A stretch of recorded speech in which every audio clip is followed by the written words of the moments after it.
Today we're taking the front wheel off the Duke 390. Now this is a really simple procedure, but it's key to a lot of things.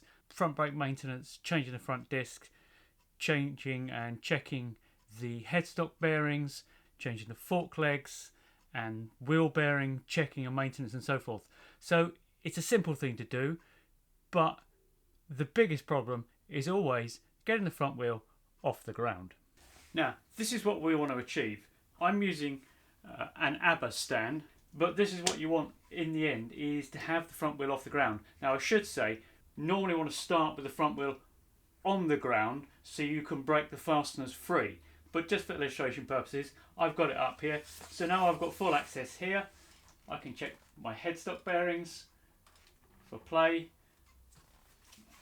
here. They're quite loose. Okay, so you can check the headstock bearings. It'll allow you to get in and check your wheel bearings.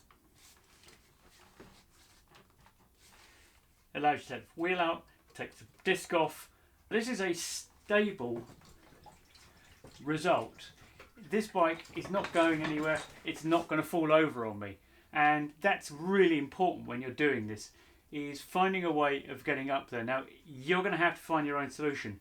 The standard route that you'll see in the manuals is that you get something like a rear wheel stand, but it has a special attachment that comes up and locks underneath the forks, and then you lift the front wheel up. And that's nice and stable, and that works really well.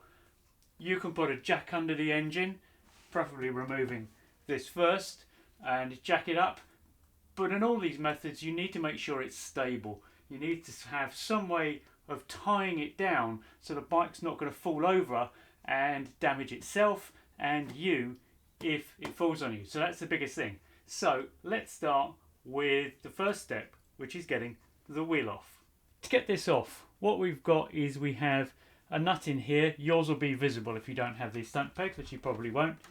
And we've got a couple of clamp screws on the other side, which we'll show in a moment.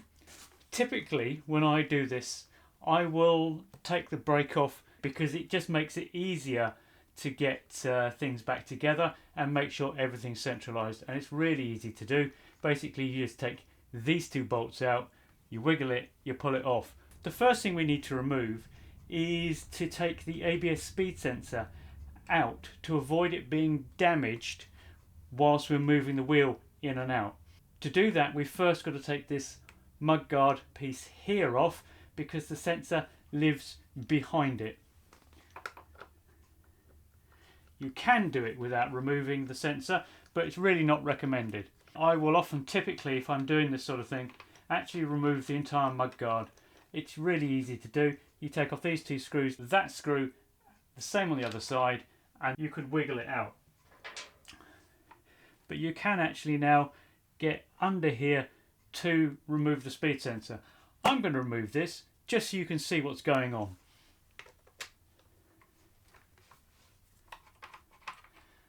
Don't lose the little plastic washers that go with these.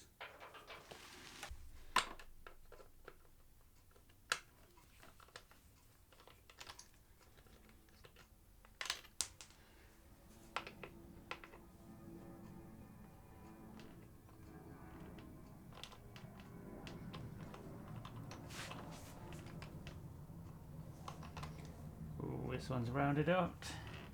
Unfortunately, one of the issues with this bike is the screws can be really low quality. So, using a Torx head bit.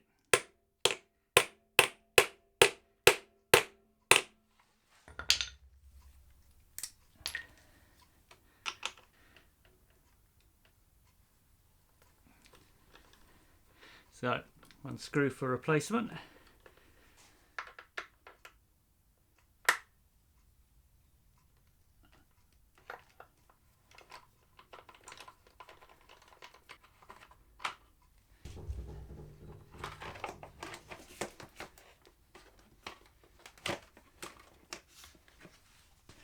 So this is the bolt that holds the speed sensor on here.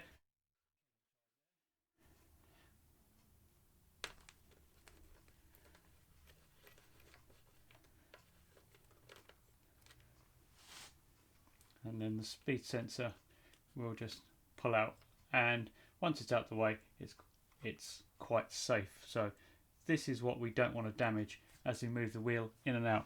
To just undo this screw a little bit, it's not on very tight, don't take it all the way off, just remove it a few turns and then we're back around the other side. Now we remove the two clamping screws, make sure you get that in there firmly. These are best off loosened when the bike is on the ground. It's only because I've got a decent stand that I'm doing this, and even then I wouldn't do it if these were really highly torqued up. The reason we didn't take this bolt all the way off is we actually want to push it out a little bit so that now this has moved. So this is free to move in here. So this fork leg here is only attached by this clamping down. It's quite common with this sort of arrangement. Now be aware that you've got spacers in here, so keep an eye on those and make sure you don't drop them, or if you do drop them, you look at which way round they came in. They fit inside the wheel seals on both sides. And now I've shoved that out enough to get a grip on it. I can remove this bolt. Obviously you don't have that, so we now have the end of the axle, which will push all the way through, and this is where you want to watch your spacers. Take the weight of the wheel and pull the axle through, and there we go, it's off this end now. This is now free and that spacer is ready to drop out.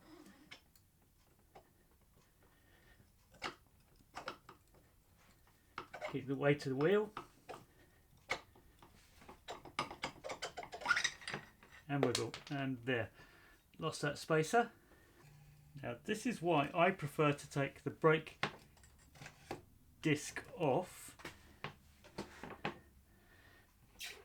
think, oh no, we can get it past. I like to take the this off because it does get in the way. You can actually take it out. So this is the one that's still in.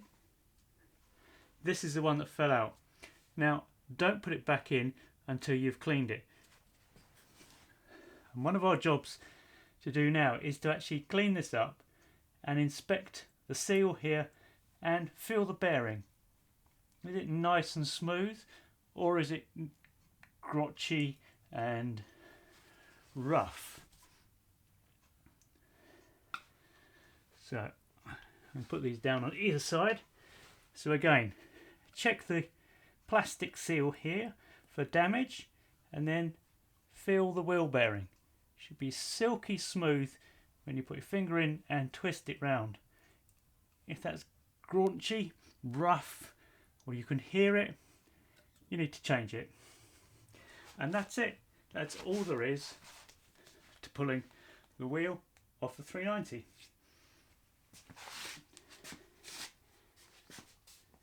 So the first things we're going to do is, we've got the ABS speed sensor here, and I'm also going to remove the cable tie here. So now we have the speed sensor cable, and we want to tuck that somewhere out of the way where it's not going to get damaged as we work. And the next thing we want to do is to remove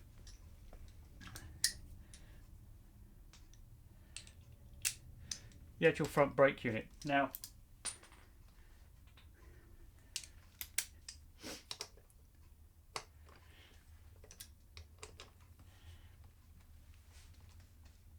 again, this is something that you should crack off whilst the bike is on the ground, because these will normally be Loctited on.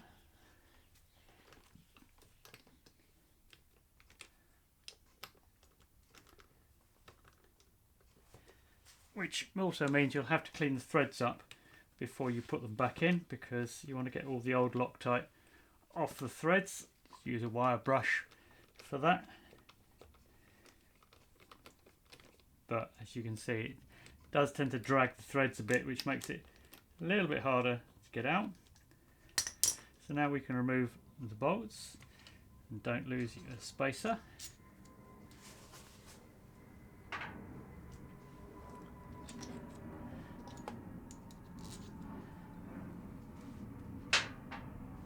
And before we pull that off, what we want to do is just to rock it backwards and forwards a little bit. Just tilt it back and forwards against the rotor, or against the brake disc, whatever you want to call it. What we're looking to do is to push the pads back into the caliper, because that means we'll get it on and off a lot easier. And that can be the problem with leaving this on when you take the front wheel off for any other reason, is that it can be a little bit tricky to wiggle this back into here whilst you're also trying to juggle getting the wheel all lined up. So, right, but as with the front wheel removal, don't forget, once we've done this, do not touch the front brake lever. So now we can wiggle these out, and what we want to do is just to clip them back out of the way.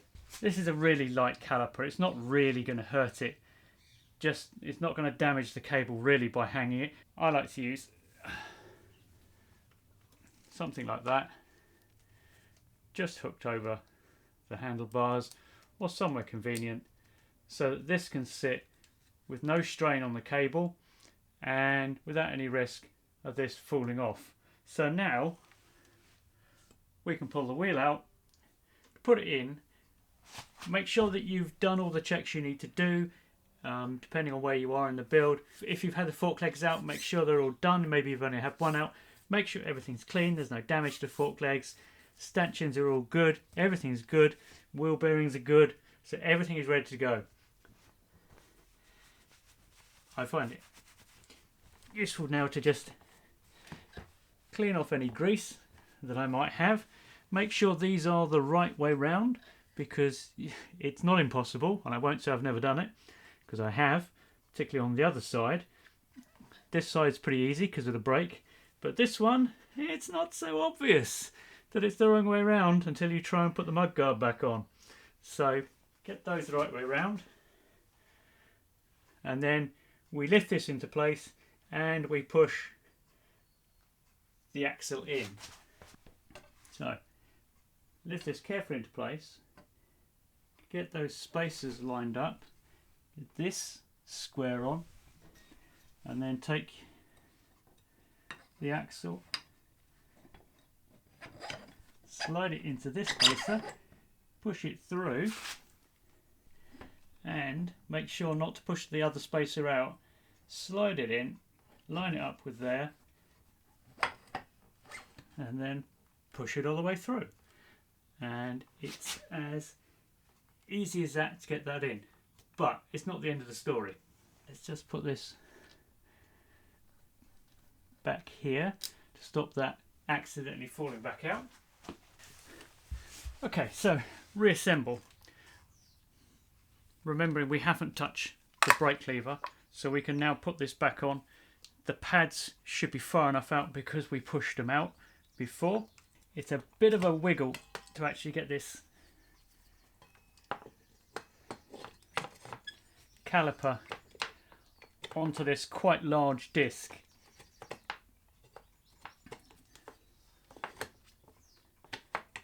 You'll find it will just pop on at some point. There we go. That's making sure we've got all these cables still nice and straight. We've cleaned these. These should be Loctite 204. Just on them. You don't need a lot because you're torquing them anyway. And don't forget our spacers.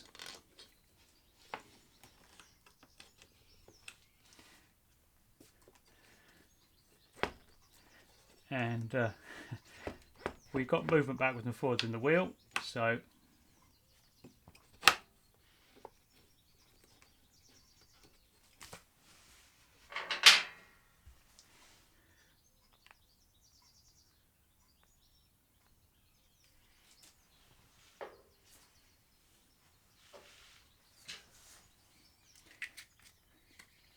It's expensive, so don't need the cap off.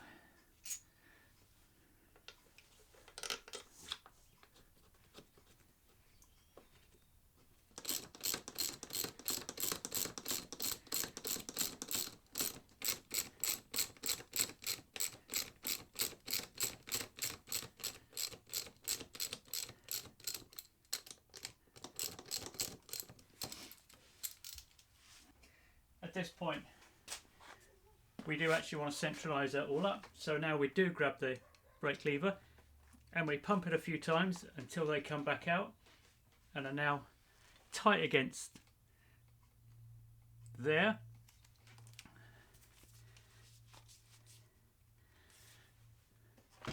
So just holding them in place.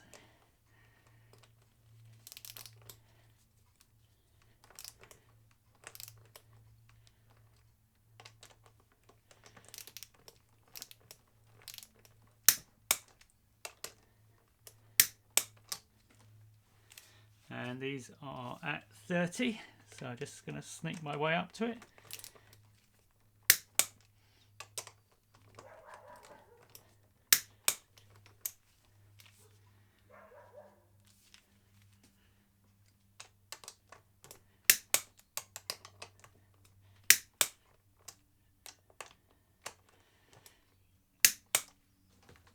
Now, some people like to, I think in fact the manual says to actually tighten this all down first before you install that, but personal preference for me, I just like to get it all lined up so that the brake caliper is now, when it's on, it's now locking this in the right plane with this wheel, which is what we are about to do here.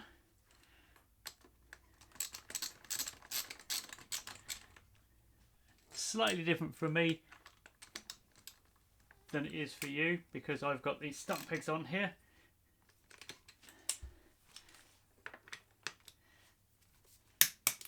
And this goes to 25.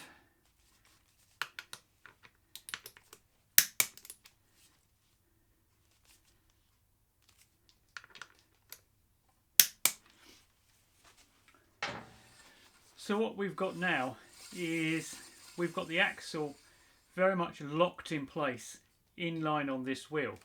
The next stage is to make sure that both of these are dead parallel with the wheel. But first, let's just quickly tidy up. So we want to grab our speed sensor. Remember the routing that you took it off from. So it sort of comes across here. What we don't want is for the forks at full compression to smack into it. So I don't like putting it over there. So I'm going to put it here. But we also don't want the front brake to snag it either as it comes past.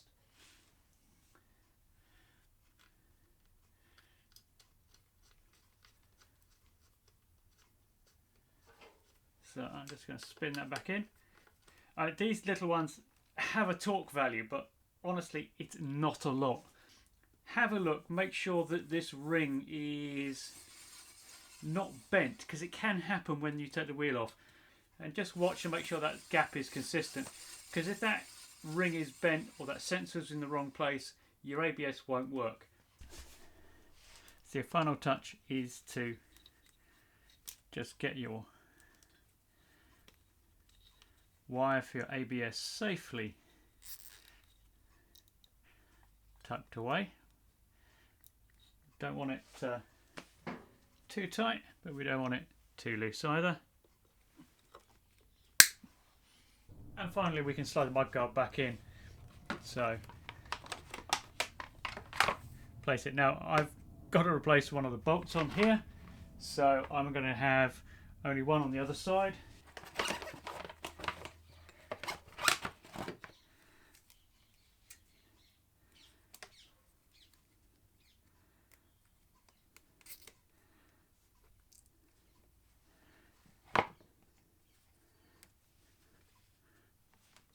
Make sure that cable is where you want it.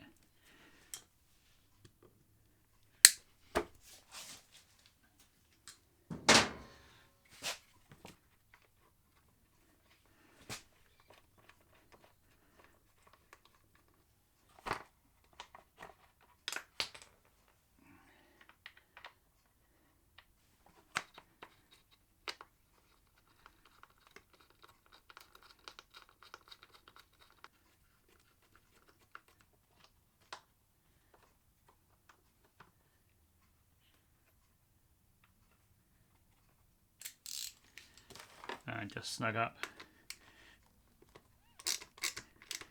Don't over tighten.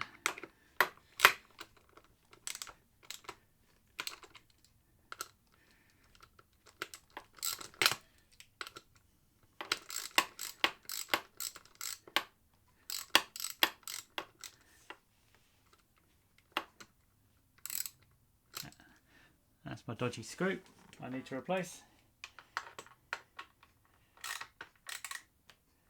I think I might replace all of them actually.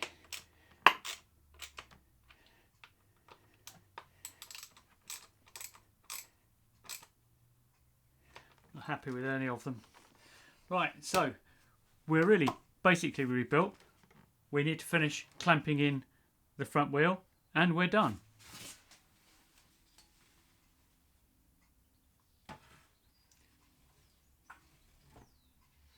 So what we're looking to do here is to actually bounce the suspension up and down a few times and just make sure everything is actually in place and nothing is under tension or twisted.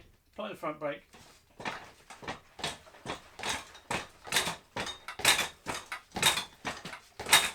And just bounce it a few times. And with everything in place, we can just clamp down this side now. This is a free sprung type one, and the fork leg will find its own home. The screw on that side has pulled the wheel into its place against that fork leg. The brake caliper all locks it in place, and then this one just sits wherever it needs to sit basically. This spacer is in the right place because it's being pulled from that side, because the axle is pulling it from that screw that we did up. And this just clamps the bottom of the fork onto the spindle. This is a very common setup. You'll find it on, I could probably say, most modern bikes. And this is 15 Newton meters. And again, we just sneak up on this.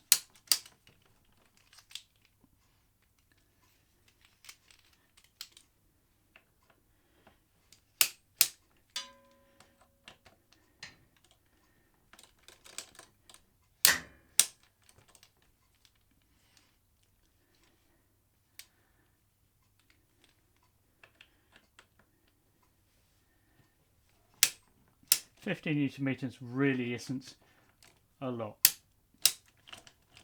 And that's all there is to removing the wheel and putting it back up.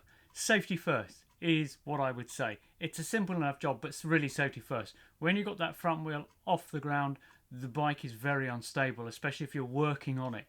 Be very sure, however you've done it, that it's not going to tip over on you and, as I say, damage the bike or damage you.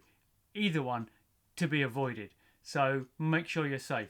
I know people, when they work indoors, they've got cables and stuff running up to the ceiling, onto the handlebars, so that the bike can't fall and that sort of stuff. It's good to have it tied down, even if you don't have a specialist stand. It is even possible just to jack it up on one side, so that with the side stand down, so the bike's on a tilt. It's not great, but it can be done. But again, safety first. Anyway, simple enough. So hope you have fun with that, and it's the baseline for the things you need to do with the wheel off.